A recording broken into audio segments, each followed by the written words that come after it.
So, coffee. I'm going to make enemies on that one. Coffee in traditional Chinese medicine is considered warm to hot depending on the brews, and bitter. Coffee is known to activate the yang, which is what gives us this like seemingly energizing feeling.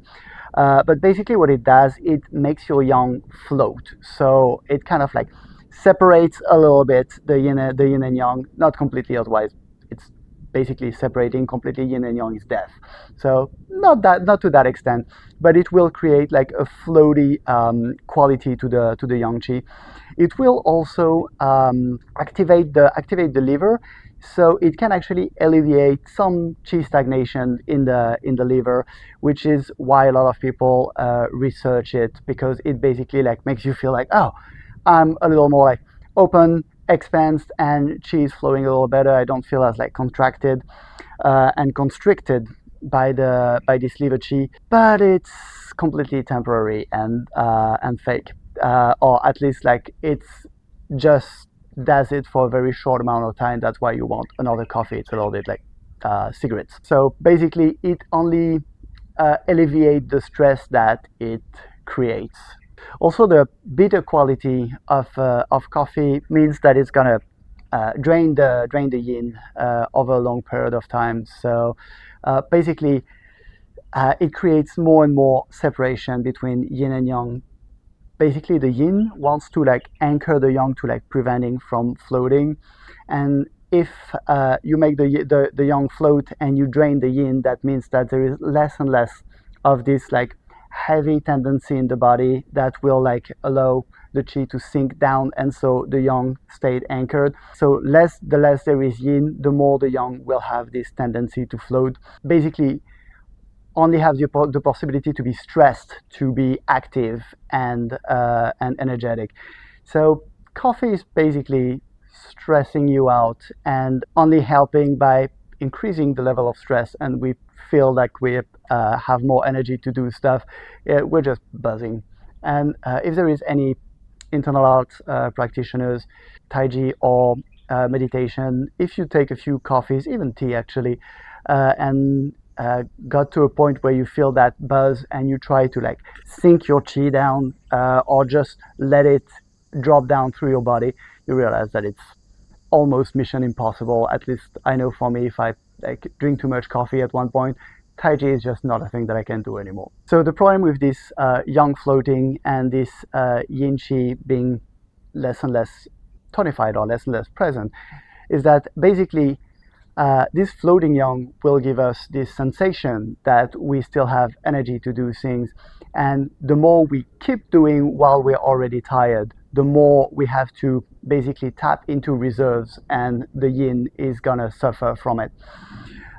Yin really being a very important part of life that we often forget, because in our modern society we're like always pushed to action, but actually the only way to really restore yin is proper rest, and it's not even like time of rest, is quality of rest.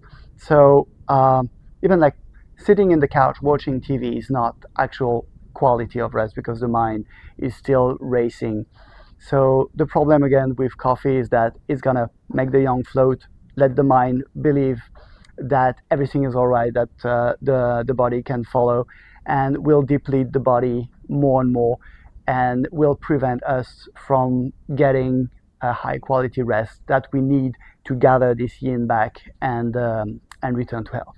So again, concerning coffee, and it's gonna be the same for tea and alcohol actually.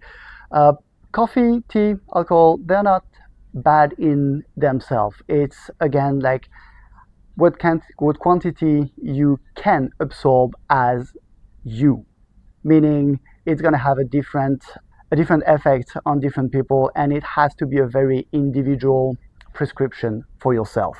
How do you feel? How do you perceive this, and are you very clear about like what are the effects of those substances on you?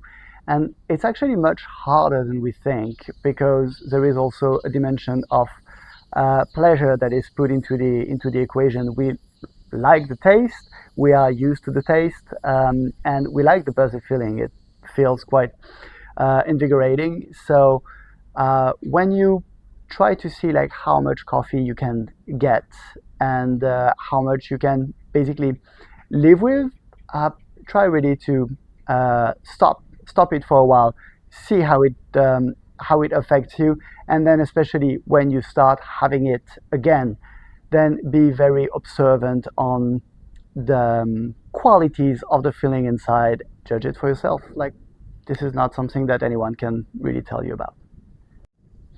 To illustrate that, last year I think we were training, and so I was not having coffee at all for like about 3 months. And then my wife and I went to Vietnam, and Vietnam has, in my opinion, the best coffee ever.